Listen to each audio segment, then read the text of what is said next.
Assalamualaikum warahmatullahi wabarakatuh. Saya Reski Aprilia. Pada video kali ini akan menjelaskan tentang identifikasi bahaya pada mata kuliah analisis risiko keselamatan di pemukiman lahan basah. Selamat menyaksikan. Outline yang akan kita bahas kali ini ialah hazard dan risk serta pengendalian bahaya potensial. Pembahasan selanjutnya adalah mengenai hazard dan risk. Hazard adalah segala sesuatu meliputi situasi, cara kerja, alat, bahan yang berpotensi menyebabkan kerugian, kecelakaan, atau loss. Sedangkan risk atau risiko adalah kesempatan atau peluang terjadinya kerugian, kecelakaan, atau loss. Dengan kata lain, risiko adalah peluang hazard untuk terjadi. Selanjutnya adalah pengendalian bahaya potensial yang terdiri atas 5 langkah. Yang pertama, kenali, kedua, evaluasi, ketiga, rencanakan, keempat, laksanakan, dan kelima, monitoring. Langkah yang pertama adalah mengenali baik hazard maupun kemungkinan kerugian.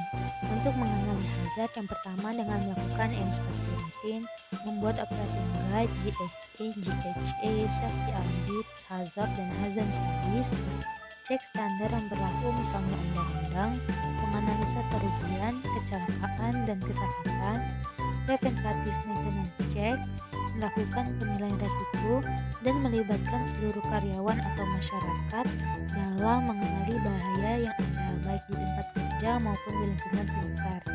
Sedangkan untuk mengenali kemungkinan kerugian terdapat 4 hal. Yang pertama, housekeeping, kedua, melihat dari perilaku masyarakat atau karyawan, ketiga, peraturan yang usang, sistem pelaporan, aliran kerja yang tidak efisien, dan pembelian yang tidak sesuai dengan spesifikasi.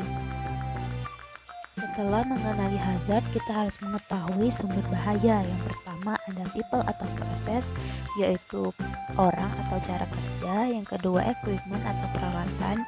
Yang ketiga material yang digunakan. Dan yang keempat lingkungan atau environment.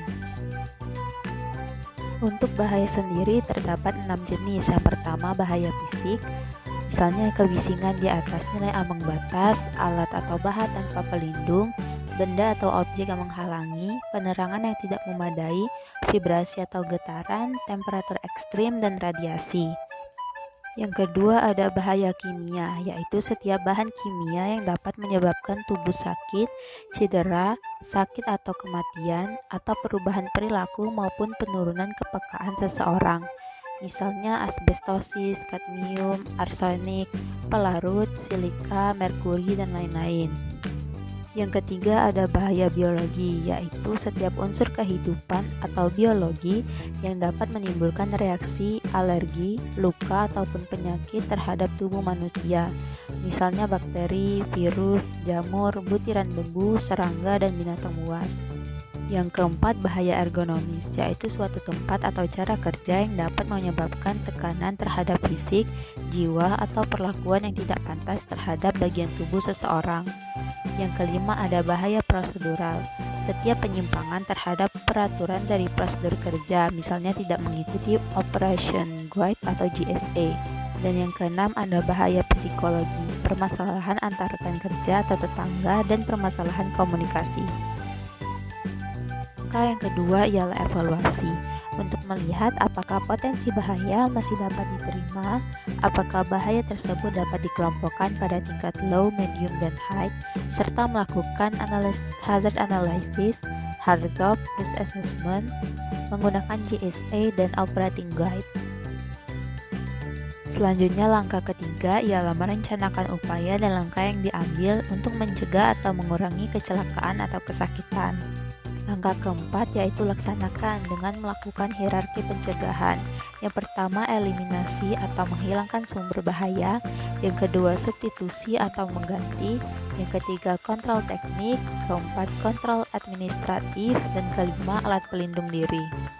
Langkah kelima ialah monitoring untuk melihat keberhasilan yang telah dicapai dan menjadikannya sebagai bahan evaluasi.